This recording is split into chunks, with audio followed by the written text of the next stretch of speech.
Western Conference Final has been very exciting thus far, but not as exciting as the t-shirts we are rocking, brought to you by our sponsors, True Classic Tees.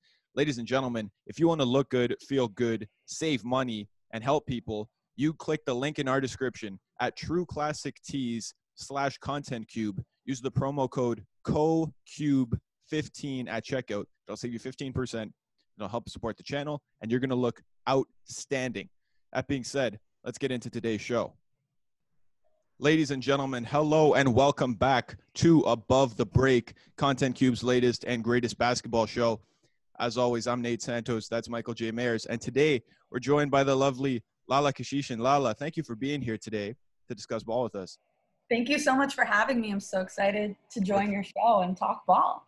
We're very excited to have you. Obviously, being able to introduce more of a debate style to today's episode is awesome. That being said, we're going to kick it off in the Western Conference Finals. Last night's game between Denver and the Lakers ended up being a little more competitive at times than we thought it would be. But then in the end, Denver did hang on with a couple of Jamal Murray deep threes to close out the game. I think I want to start here with you, Mike. This series has been a lot more competitive than I think we've given it credit for, right? Like Denver really only lost by a clutch three in the last second of game two, and they handled game three for most of it.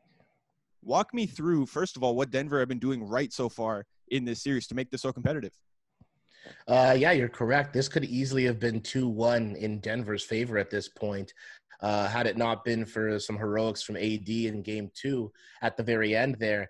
How they did it. Like Denver is the most resilient team I think I've seen in my entire waking life, as long as I've been alive. And we've heard about teams and all these different kind of teams in history. But, I mean, 2-3-1 deficits coming back each time. And then you come in and then you're showing this kind of heart, determination, the level of energy. Like you can see the youthfulness in their legs. They used pace. They used a lot of pressure coming from Jokic just being a problem. And being able to play inside out like that. And they actually dealt with a 2-3 zone defensively. That's when the Lakers made their huge run. I saw a huge 2-3 zone that was going on, and they had to figure it out. That really helped with causing turnovers. Jokic was caught at the high elbow with his on a high post, and you'd have Rondo run around the back and try to steal the ball. So they got pressured, but they held on. I was really actually impressed with the resolve, not just in the series situation for Denver, but specifically in the game to have, you know, the Lakers go on a 20 or so run and come back almost tie the game. It was intense. It was crazy, but Murray pulled it out and hit that dagger from deep was just heartbreaking. I loved it. Yeah, no kidding. And Lala, I want to throw to you here with a little bit of a different setup. The Lakers, first of all, feel free to retort to any of what Mike just said. I think you're pretty much on board, though, because that's some stellar analysis, as per freaking usual, from our basketball boss over there. But I want to ask you, from the Lakers' perspective, they went on a pretty much, it looked like damn near a 20-0 run to bring that game within, 4 or 5 points. But in the end, they still ended up losing. What do the Lakers have to do to keep that momentum going and make sure that, listen, when they're playing their best ball, Denver don't have a chance? I think they just, they have to get in the game and have the energy to start the game. I think yesterday they were kind of cruising to start. We had Vogel start the third quarter with Dwight Howard because he liked his energy and he needed his energy in the game. But like you said, Lakers made 2 big runs and Denver had an answer each time. I think the Lakers need to apply the pressure early and not just switch the gear in the fourth, because Denver had their foot on the gas the entire game, and that was the difference there. And, we have Millsap who's kind of locking up Davis. Like Davis, He held him to 1 for 7 shooting yesterday. Davis went 6 and 8 against all other defenders and 2 for 2 in transition. So now I'm wondering, Michael, maybe you can answer, does AD have trouble with quicker and smaller fours guarding him? I know PJ Tucker didn't really give him much of a hassle, but what's happening when Millsap guards AD? Honestly, I think that's a great observation, by the way, and I think that AD has always had that advantage of speed, especially being as big as he is, and that skill advantage.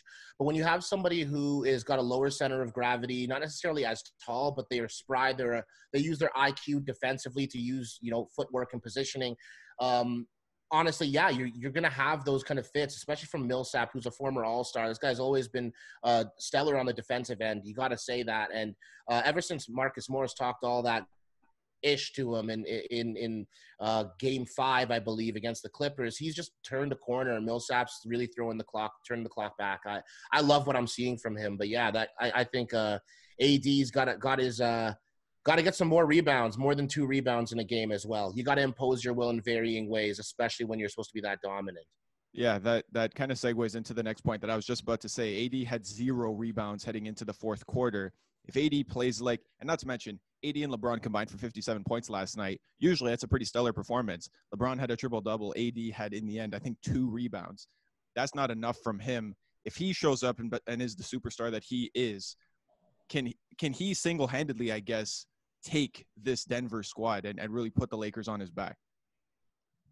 Honestly, this is Denver, the way they're built, it's like 10 deep, right? So how much are you going to ask AD and LeBron to go 2v10? They need help from someone else. Every single time they've won a game in this series of 2 games, you had Danny Green show up. You had Rondo show up.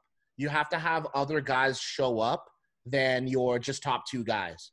KCP was 6 for 10 in the series from 3 as well. So you have to have, and Marcus Morris is Markieff, is really playing well. He's hitting some shots. He's not taking a lot of threes, but he's hitting them.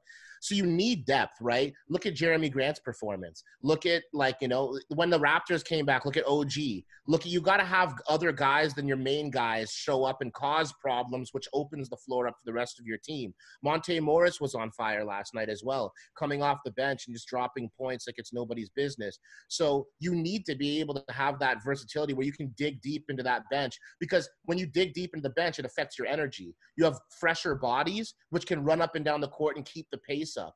So when you really think about it from that perspective, Denver's advantage is the strength in numbers, a la the Warriors from a few years ago. Yeah, and Lala, I'll throw this one to you to close out our preview and recap of the Western Conference Final thus far. Because of the problems that Denver have been able, the resiliency and the problems they've been able to create for pretty much every team they've gone against, now they're in a situation where they could go down 3-1, and when their back's against the wall, they don't lose.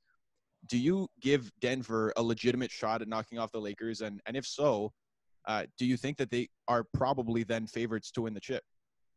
That's funny. I was laughing last night on Twitter because Lakers fans were freaking out. They're like pressing the panic button. We either we tie the series 2-2 next game, or we go up 3-1, and it's like Denver's 6-0 in elimination games. So it's like we don't really win either way. But I think Denver has a legitimate shot, and I think anyone who said sweep or Lakers in 5 was kind of counting them out. We've seen what Denver can do. We see they're young. They got the legs. They got the cardio. They're in this. And like Michael said, they're such a versatile team. And, they came from everywhere. It's kind of like the Raptors. They have guys from overseas. They have guys from the G League. These guys are hungry, and they want to prove themselves, especially since they're a smaller market team. I don't think they'll ever be the favorites. But, maybe for someone who loves the underdog. But for the Lakers, I want to just kind of capitalize on what you guys said. They have to keep cleaning the boards. The bench needs to contribute. And, stars got to do what stars do. Boom. What a way to end our preview and recap of the Western Conference Final thus far.